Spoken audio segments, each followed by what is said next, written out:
Hi, this is Joby Gutierrez, and I will just share with you how to read a VUL proposal or yung life insurance with investment component. So the example that I have is Mylifechoice kasi yun yung product namin na one of the saleable product that we have with AXA Philippines.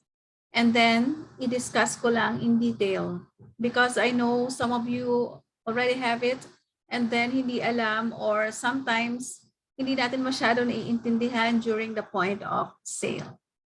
So let me share my screen. So the example that we have is actually my the one that I got recently kasi dapat gagamitin ko to as mortgage redemption insurance, but then nagbago isip ko, so hindi ko muna tinuloy, but then I took the plan pa rin. Okay, so it's just an added protection. So this is my life choice, and then coverage is for life is 540,000, and then for accident is 540,000. So if let's say mawala si client due to an accident, okay, then ang makukuha ng family niya is 1,080,000 pesos. Now, it has also waiver of premium, okay, that waives all remaining future annual premiums. Halimbawa, bigla na disable si client due to an accident or for some reason, hindi na siya makapagtrabaho due to before the age of 60, then si AXA na yung tuloy-tuloy na magbabayad ng policy. Now, in here, there is a startup bonus. So, itong startup bonus actually is being invested by AXA on the first year itself. 70% of your basic annual premium. So, let's say sa 18,000 na annual premium ko for Mylifechoice, then 12,600.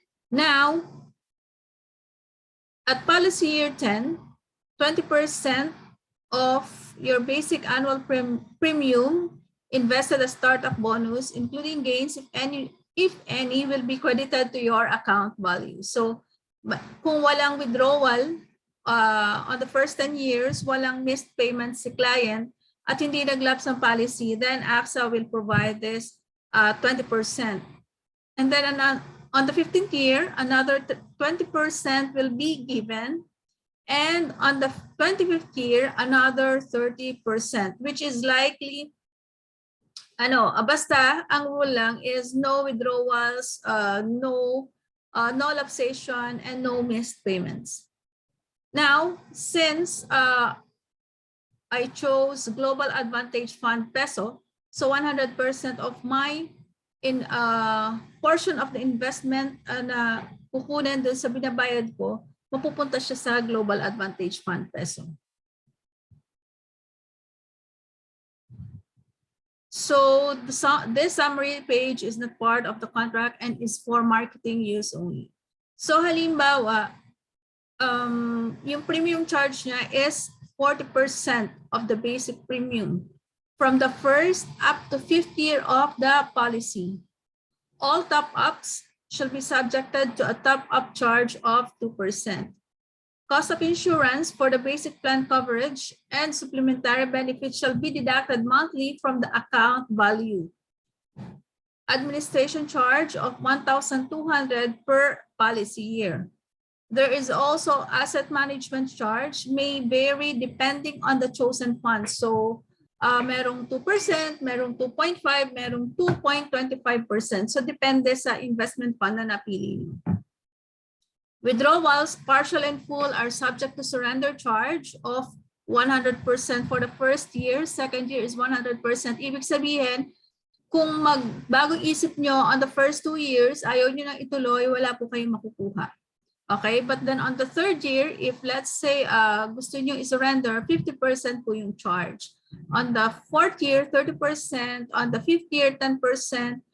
And then from 6th to 10th policy year, 5% naman po. So the reason why ito pong withdrawal charge is or surrender charge is nandyan kasi nga po dinidiscourage yung mga taong gusto mag-withdraw kasi nga po dapat po ang goal is long-term investment. So dapat long-term yung commitment, especially kung meron kayong paglalaanan ng perang ibinabayad nyo dito. The illustrated benefits assume the following. All premiums are paid in full when due as scheduled. Current scale of charges remains unchanged. Policy charges are based on the standard risk class without taking into account your own circumstances.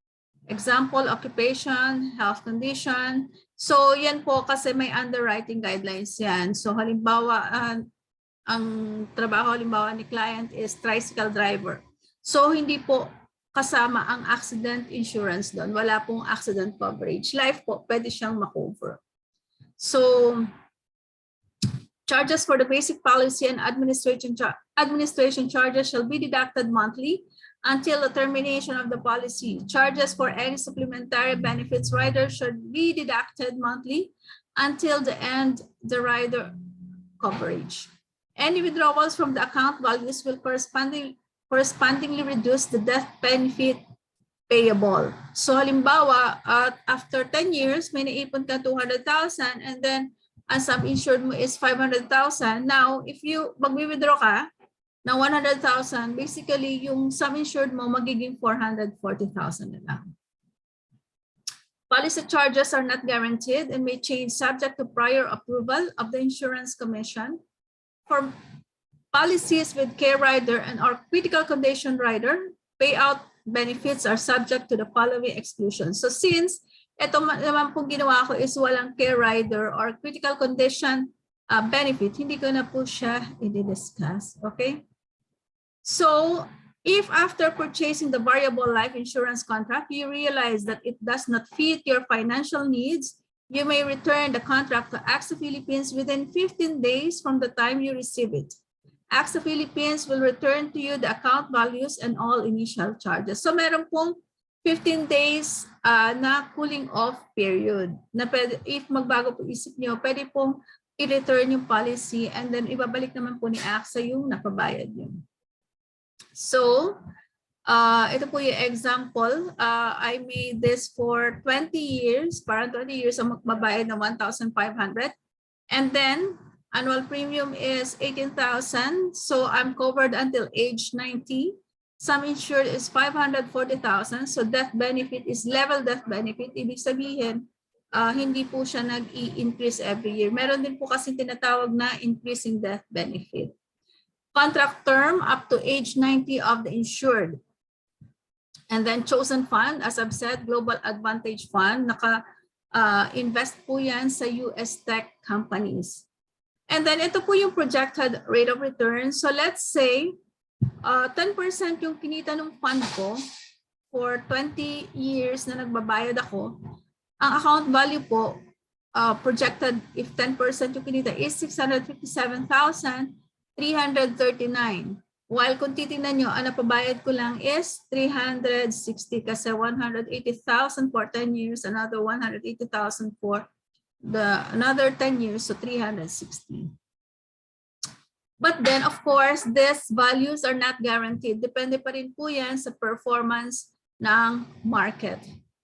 But then, there is another video that I prepared before kung ano po yung historical performance ng Global Advantage Fund peso namin. Medyo maganda po yung performance niya at siya po yung top performing fund when it comes to global funds. So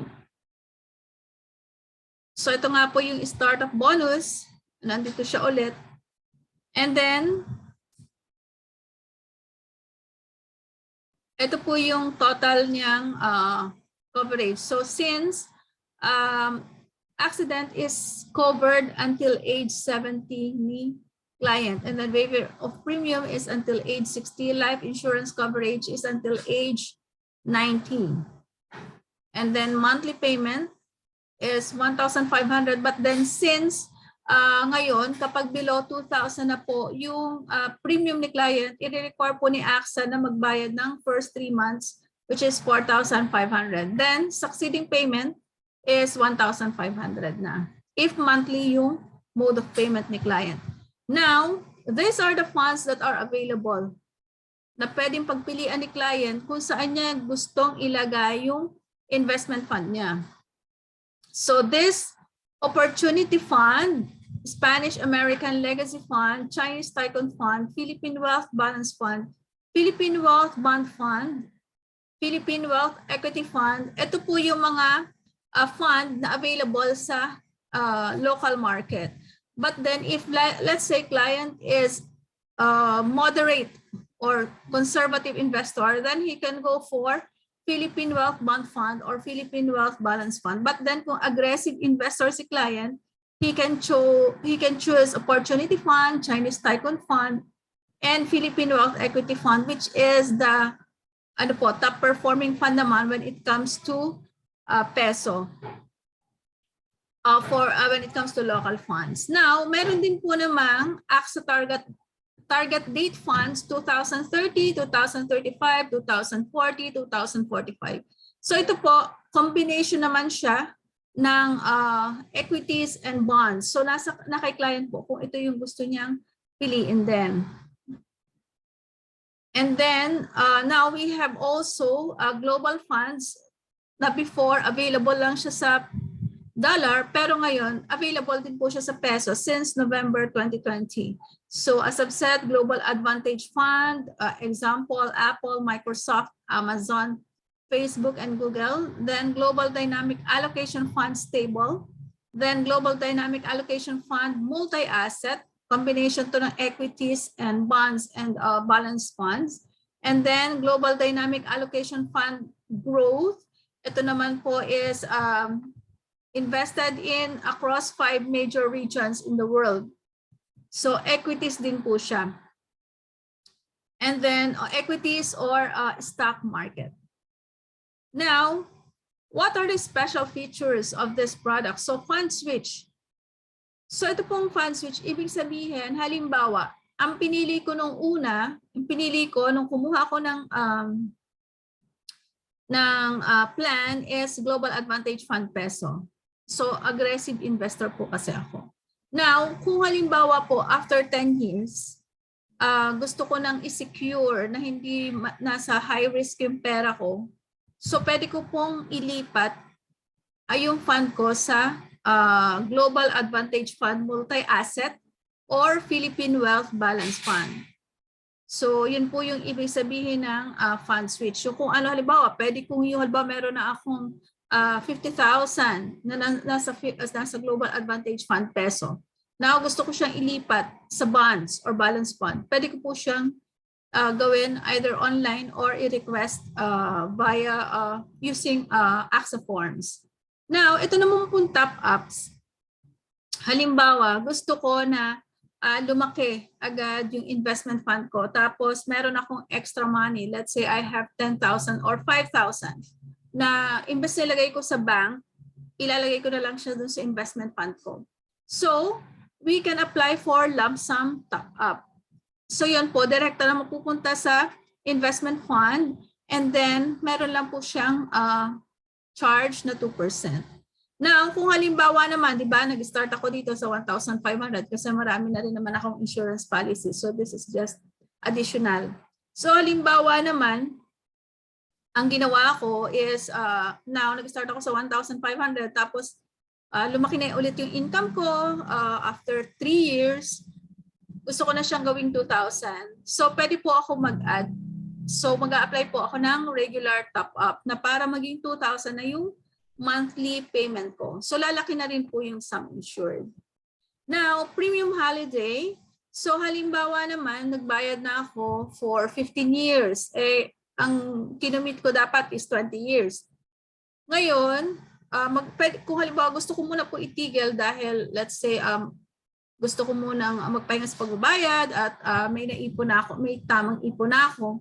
Now, we can apply for premium holiday. Pero yun nga po, yung mga cost of insurance and other charges, tuloy-tuloy pa rin po yung babawasin sa account value. So, startup bonus, I had explained this already. And then, ito po yung increasing or level death benefit. So, yung level death benefit, kung halimbawa, hindi siya nag-i-increase every year. Yung increasing naman po is provides death benefit equal to minimum death benefit plus account value. Pero ito po, actually, mas, halimbawa, kung mas gusto mo more on protection side, invest sa investment, you can choose increasing death benefit. Pero kung gusto mo naman na something na may naiipon ka, and at the same time may protection ka rin, then you can go for level death benefit. Kasi mas mataas po yung cost of insurance ng increasing death benefit. Kasi nga po, nag-i-increase siya every year. Minimum death benefit is equal to the sum insured plus 125% of total top-up premiums paid less 125% of total partial withdrawals made. Then inflation shield. So you have the option every year to increase your insurance coverage to ensure that the amount that you leave for your loved ones will be protected against inflation. So ito naman po is optional. So syempre tumataas yung parang magtataas yung sum insured, tataas din yung monthly premium.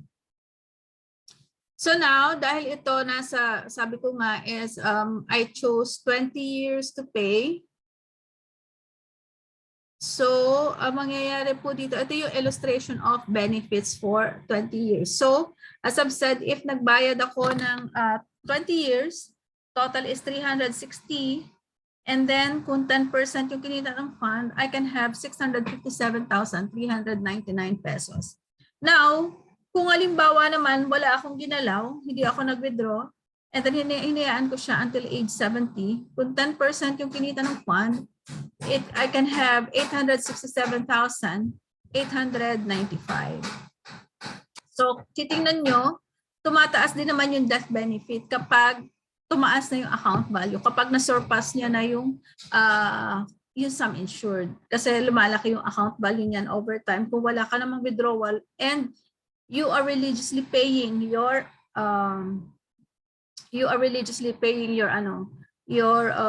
premiums. So, and then for accident, of course, meron naman po siyang certain percentage, depende naman sa naging halimbawa na accident si client, tapos nawalan siya ng halimbawa ng isang mata, so meron certain percentage na ibibigay si AXA. So let's say nawala ng isang mata, 50% of the sum insured. So kung 540, makaka-receive siya ng 270,000 pesos. So may mga exclusions yan, but then that one I can discuss during one-on-one meeting. Ito lang, ginawa ko tong video na to para at least magkaroon kayo ng idea how to read your policy. Or if you need a policy review, I can help you din naman. Basta mag-message lang po kayo. I am free via Zoom or a Facebook Messenger. Or you can reach me on my phone, 0917-8989-070. I am willing to assist you. I can provide all types of insurance, whether life or non-life. Non-life I can also secure your properties, business, house. If you want to travel, I can provide travel insurance as well. Or if you have your car, you need to have it insured, I can do it as well. And any types of bonds and all types of insurance, basically. So message me to know more and have a nice day. Thank you.